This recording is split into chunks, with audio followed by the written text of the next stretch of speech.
Hello, my name is Byung-Jun Kim from the AKS. So actually, I originally planned to give my presentation in English, but after seeing the performance of the AI, the real-time AI system interpretation system today, I thought it would be fine to present in Korea because my new baby was born 2 months ago. I don't have enough time to sleep today. And then we are planning to introduce a system like this in next year DH conference in Daejeon. So I also like to use this as a test. And okay, I will start my presentation. 한국어로 발표하겠습니다. 이거를 네, 왜 안 넘어가지?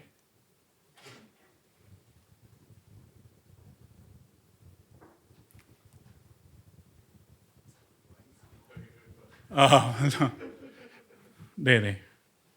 이상 안 넘어가네요.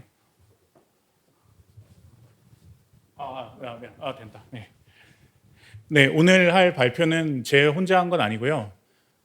올해 DH 컨퍼런스에서 리스본에서 열렸던 DH 컨퍼런스에 한림대학교 여기 계시는 김용수 교수님과 같이 했던 연구를 같이 소개해 드리려고 합니다. 그래서 오늘 굉장히 영광인데요. 레브 마노비치 교수님이 오늘 오셔서 제가 이제 사인도 받고 Cultural Analytics라는 책에 사인도 받았습니다. 그래서 굉장히 큰 영광이고 오늘 그에 굉장히 큰 저는 이제 임프레션을 받았고 그래서 그거에 관련한 여러 개념들도 같이 생각하면서 발표하도록 하겠습니다. 작년에 한강 작가가 노벨상을 벌써 받았고 이거에 대해서 많은 이야기들이 있지만 왜 과연 한국 문학이라는 것, 한국에서 문학 연구학이라는 것에 대해서 학술적으로 연구하면서 이거를 한강 작가가 왜 노벨상을 받았고 한국 문학이 어떻게 국내, 한국 혹은 국외 학계에서 어떻게 보여지고 있는지 어떤 연구가 되고 있는지에 대한 연구로 오늘 제가 꼭지를 잡아봤는데요. 우리의 리서치 퀘스천은 이렇습니다. 세 가지의 area가 있고 첫 번째는 Korean Literary Study in South Korea. 그래서 한국 문학 작품의 한국 문학 연구가 한국에서 이루어지는 한국 문학. 그리고 Global Korean Literary Study 해서 한국 문학 연구가 한국 밖에서 이루어지고 있잖아요. 한국학, 해외 한국 문학 연구. 그래서 그런 것들도 같이 들어오고 그리고 그 중간자적인 역할로서의 English Literary Study in South Korea에 우리가 학술 데이터베이스 분석을 통해서 여기 안에 어떤 다이나믹스가 있는지를 분석하는 게 이 연구의 목적이기도 하고 이런 것들을 통해서 한국 문학 연구가 어떻게 펼쳐지고 있는지를 밝히는 것이 우리의 목적입니다. 얼마나 많은 KCI, do you know KCI, Korea Citation Index, what is it, SSCI, ANHCI, this is the domestic index. 그래서 국내에 많은 연구자분들이 이제 논문으로 KCI 논문을 쓰고 있는데 얼마나 많은 연구들이 매년 쏟아질까요? 이른바 제가 지금 여기서 쏟아진다고 한 표현은 1년에 대략 한 18,000편 정도의 인문학 연구가 게재되고 나오고 있습니다. 사회과학의 경우 이거보다 한 거의 2배 가까이 됩니다. 지금 인문학은 18,000편, 사회과학은 이거보다 거의 2배 정도 되고요. 그래서 생각보다 여기 계신 인문학 하는 선생님들, 교수님들이 연구를 정말 많이 하고 계세요. 그래서 그게 한국과 비슷한 경제 규모를 가진 다른 나라들도 과연 이럴까? 한국은 굉장히 이게 이례적으로 큰 것입니다. 한국의 사이즈에 비해서 한국 대만이나 일본이나 여러 도메스틱 저널의 시스템에서 굉장히 많은 이만큼의 논문을 생산하는 곳은 좀 드문 편이기도 하고요. 그래서 데이터셋은 이렇습니다. Korean Literary Study in South Korea에서 저널 아리클을 가져왔어요. 그래서 왜 2008년부터 시작하느냐? The KCI 시스템이 established in 2007. 그래서 2007년부터 KCI 시스템이 본격적으로 도입이 됐고 2008년부터 데이터가 그나마 살아있기 때문입니다. 제대로 되어 있는 게. 그래서 거기에 있는 2008년 이후에 abstract, title, keyword 이런 것들을 다 가져왔어요. 그래서 한국 문학에서 52종 정도의 데이터를 가져왔고 약 17,000편 정도의 아리클을 데이터셋으로 삼았습니다. 그리고 두 번째 데이터셋은 글로벌 코리안 리터리 스터디인데요. 오픈 알렉스라고 하는 굉장히 큰 데이터베이스가 있는데 아카데믹 데이터베이스 중에 가장 크고 이게 오픈 액세스로 접근할 수 있어요. 그래서 한국 코리안 리터처, 코리안 컬처, 코리안 웨이브 같은 것들을 키워드나 이런 토픽 개념을 가져와서 이거에 관련한 논문들을 총 한 코리아 한국 문학 관련한 건 220건, 그리고 한국 문학, 문화, 그리고 코리아 한류, K 웨이브 관련 저널의 아티클을 1,500건 정도를 가져왔습니다. 그리고 English Literary Study in Korea. 그래서 여기 영어 영문학 하시는 선생님들 많으실 때 그 영어 영문학 그 저널에서 1955년부터 2024년까지 발간된 논문들을 가져왔고, 아시다시피 그 KCI 시스템 등재 시스템 이전에는 논문이 그렇게 많지 않고요. 2002년부터 2024년에 2,580건 정도의 아티클을 가져왔습니다. 그리고 영어 영문학계의 이 영어 영문학 저널 말고 다른 영어 영문학계 저널을 또 31개 정도의 저널을 가져와서 데이터로 삼았습니다. 메소돌러지는 이렇습니다. 첫 번째 메소돌러지는 시멘틱 네트워크 애널리시스를 활용을 했고요. 그래서 거기 안에 있는 논문의 키워드를 코어커런스를 가지고 와서 거기 제목에 있는 그 단어들을 가져와서 활용을 했고, 두 번째는 스트럭처럴 토픽 모델, 그래서 이제 구조적 토픽 모형이라고 하는 것을 가져왔는데요. 여기서 가장 중요한 변수는 그 저자의 메타 정보인데, 되게 재미있는 것은 한국은 거버먼트가 그 학술적인 데이터베이스를 다 통제하고 있기 때문에 저자의 성별이나 세대나 이 사람이 어느 대학 나왔는지 이런 것들 저자 정보를 다 우리가 가져올 수 있어요. 그래서 이게 되게 특이한 점이죠. 미국이나 다른 곳에서는 사실은 이 논문의 저자의 성별이 뭔지 우리는 대충 맞출 수는 있지만 정확히 알 수는 없잖아요. 근데 한국에서는 그런 것들을 다 데이터를 가지고 있어서 그 데이터를 다 가져와서 분석에 활용했습니다.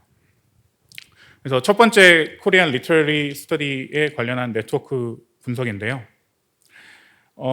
한국문학 연구 안에서 컬처럴 피리어드 스터디라고 해서 한국문학에서의 이제 일제강점기 연구라고 하죠.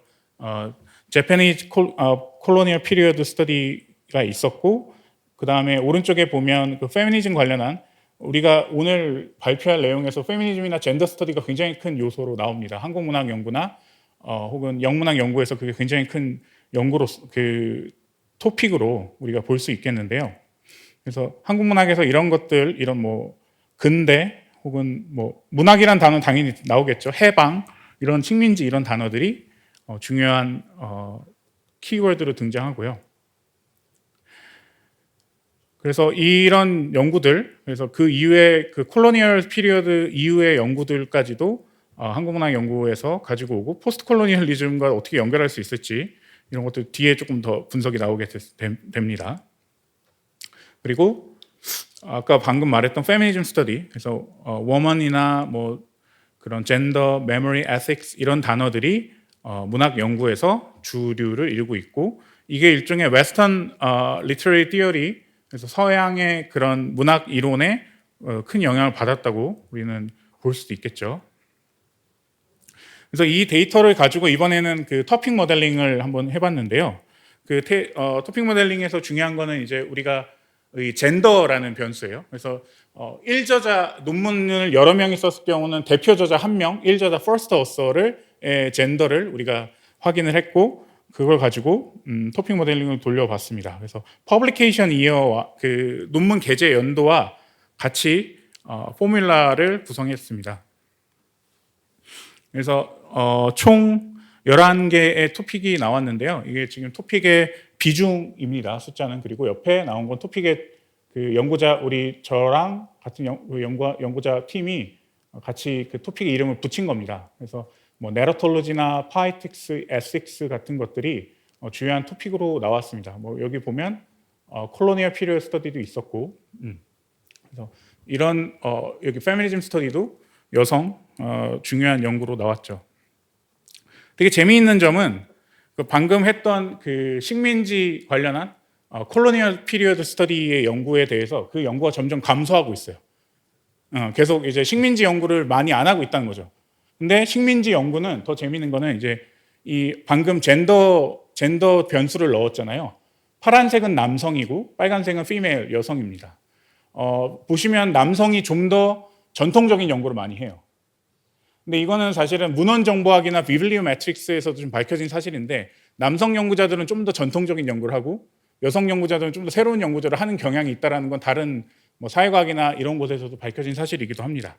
그래서 전통적인 연구는 남성 연구자들이 좀 더 많이 하고 있고, 예를 들면 젠더 스터디 같은 경우는 이때 2015년 이후로 급증하게 되는데요. 여러분들 여기 우리 제 발표에서 2015년에 좀 집중해 주십시오. 왜 하필 2015년입니다.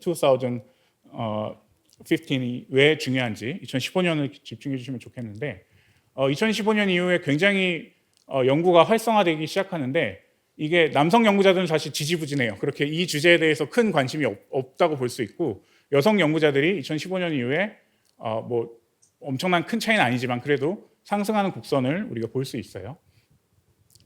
이게 그 성별 변수로 인해서 연구 경향성이 달라지는 그런 패턴들을 우리가 확인할 수 있었고요. 이 이유가 무엇이었을까 많은 고민을 해봤는데, 제가 계속 2015년을 고민하라고 했잖아요. 제가 이전에 다른 연구에서 밝혀냈던 사실 중에 하나는 2015년을 기점으로 한국문학 연구에서 여성 연구자들이 남성 연구자들보다 더 많은 논문을 생산합니다. 생산하다는 표현이 좀 이상하긴 한데, 논문을 낳고 막 이런 건데 좀 이상한 표현이기도 한데 논문을 더 많이 씁니다. 그래서 논문을 더 많이 쓰고 더 많은 연구자들이, 여성 연구자들이 더 많아지게 되는 거죠, 숫자적으로. 그래서 2015년 이후에 남성 연구자들을 추월해서 더 많은 연구를 여성 연구자들이 하고 있는 겁니다. 그래서 그런 이유로 이 문학 연구장에서 젠더라는 변수가 굉장히 큰 요소로 떠오르게 되죠. 그래서 2015년은 여러분들이 알다시피 10년 전에 뭐 페미니즘 리부트라는 한국의 어떤 사회적인 현상도 연결되어 있다고 생각을 하고 있어요. 그래서 최근에 그 10주년을 가지고 많은 매체에서 페미니즘 리부트 이후의 10년을 일종의 학술적인 이벤트로서 주목을 하고 있기도 하고요. 그리고 두 번째는 글로벌 코리안 리터러리 스터디 혹은 컬처럴 스터디에서의 네트워크 어널리시스입니다. 이 데이터셋 같은 경우는 그 데이터셋 샘플 자체가 너무 작기 때문에 조금은 유의해서 볼 필요가 있는데요. 여기 보면 뭐 한국의 한국 문학 연구와 조금 경향이 다른 걸 볼 수 있어요. 예를 들면 뭐 차이니즈나 노스 코리아 이런 단어들이 조금 더 보이는데요. 조금 생각을 하면 디아스포라 관련한 단어들이 좀 보이기 시작했어요. 여기 안에서는 아무래도 해외 한국 문학 연구는 뭐 K 디아스포라라던가 코리안 아메리칸 리터처라던가 이런 단어들이 있기 때문에 한국 문학이 해외에서는 이런 식으로 연구되고 있구나라고 우리가 좀 경향을 파악할 수 있었고요. 이것도 마찬가지로 좀 다르게 이번에는 이제 문학만 한 게 아니라 컬처 관련한 논문까지 넣었을 때 K 웨이브라고 하는 단어, 한류 이런 단어가 여기 옆에 보이죠, 한류. 그래서 이런 단어들이 보면 이제 한국 문화 연구가 일종의 K 컬처, K 한류 관련한 연구로 각광받고 있다는 걸 우리가 볼 수 있겠고, 그래서 K-팝 컬처 인더스트리 도미네이츠가 있음을 또 알 수 있었습니다. 그리고 그 다음은 이제 English Literary Study, 그래서 영어 영문학 저널, 한국에서의 영문학 연구였는데요. 지금 이렇게 보니까 좀 잘 안 보이시죠? 그래서 조금 그 설명을 좀 다시 드리면, 그 영어 영문학, 제가 이제 영문학자가 아니기 때문에 김용수 교수님의 일종의 분석을 제가 같이 따라왔는데요.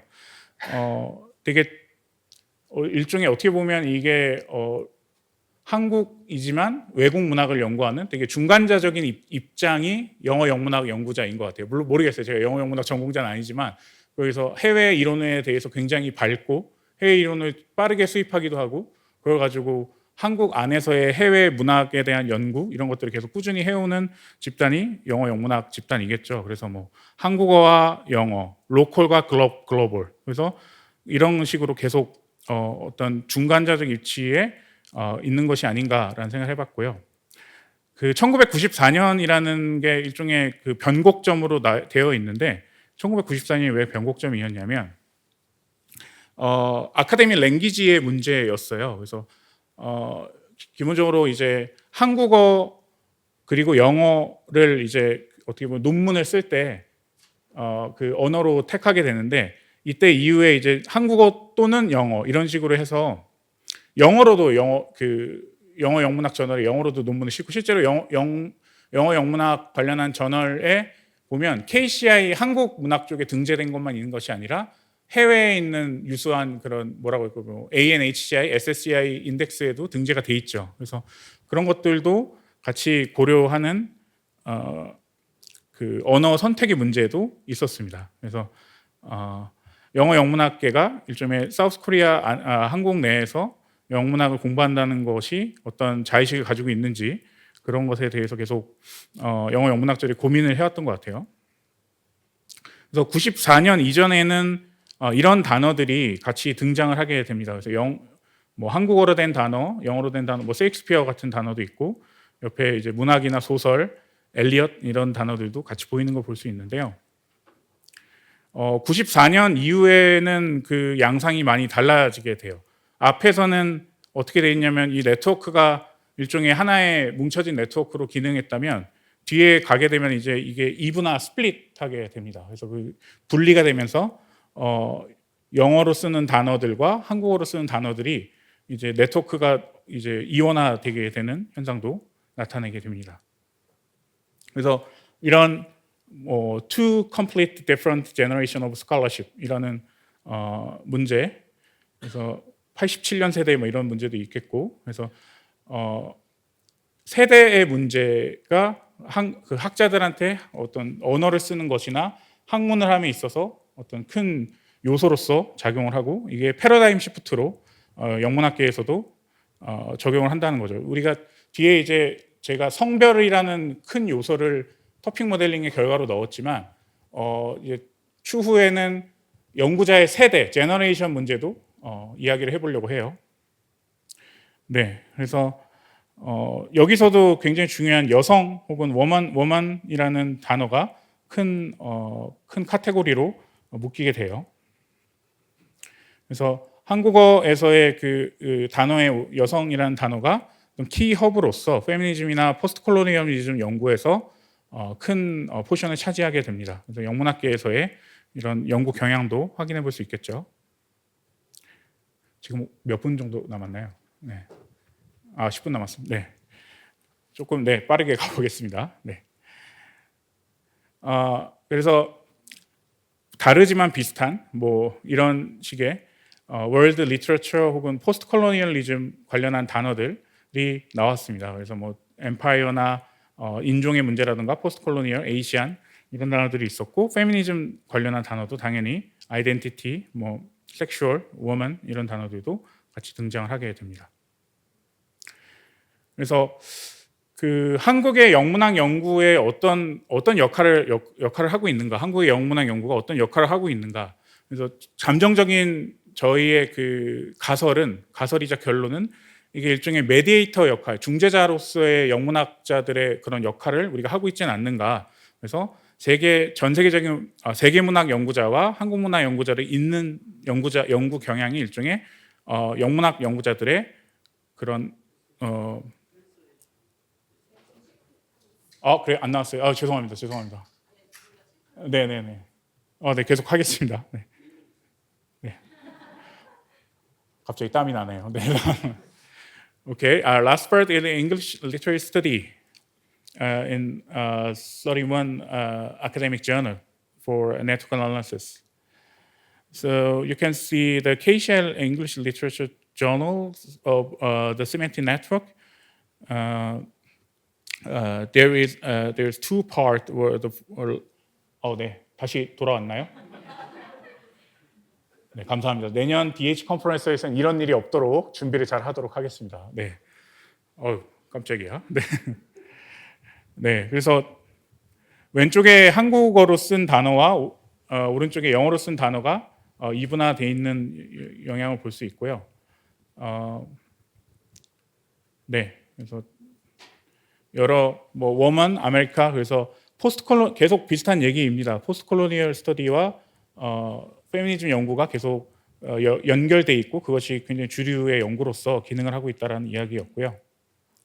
네, 뒤에 조금 이제 토픽 모델링 결과를 보여드릴게요. 그래서 31개의 영문학 저널 안에서 토픽 모델링한 결과인데요. 뭐 포스트 콜로니얼 스터디, 그리고 파이틱스, 링귀스틱, 여기 안에는 영어학, 언어학 연구도 포함되어 있기 때문에 토픽도 그렇게 묶여 나옵니다. 그래서 페미니즘과 포스트 콜로니얼리즘의 토픽 10번 같은 경우도 있고요. 페미니즘 연구나 포스트 콜로니얼리즘 연구는 계속 이 영문학 같은 경우는 제가 그 젠더 그 변수를 확인을 못해서 성별 변수를 분석하지 못했고 추후에 할 예정입니다. 그래서 이런 부침이 있었고 뭐 트라우마, 토니 모리슨, 뭐 전쟁, 이런 레이시즘 이런 단어들은 2005년부터 확 증가를 하기 시작합니다. 그래서 지금도 굉장히 주류의 연구 중에 하나가 되고요. 그리고 그에 비해서 감소하는 토픽들은 전통적인 연구가 감소를 하게 되고요. 아마 국문학계에서도 굉장히 그런 전통적인 연구들이 계속 감소하고 있는 것과 비슷한 상황이겠죠.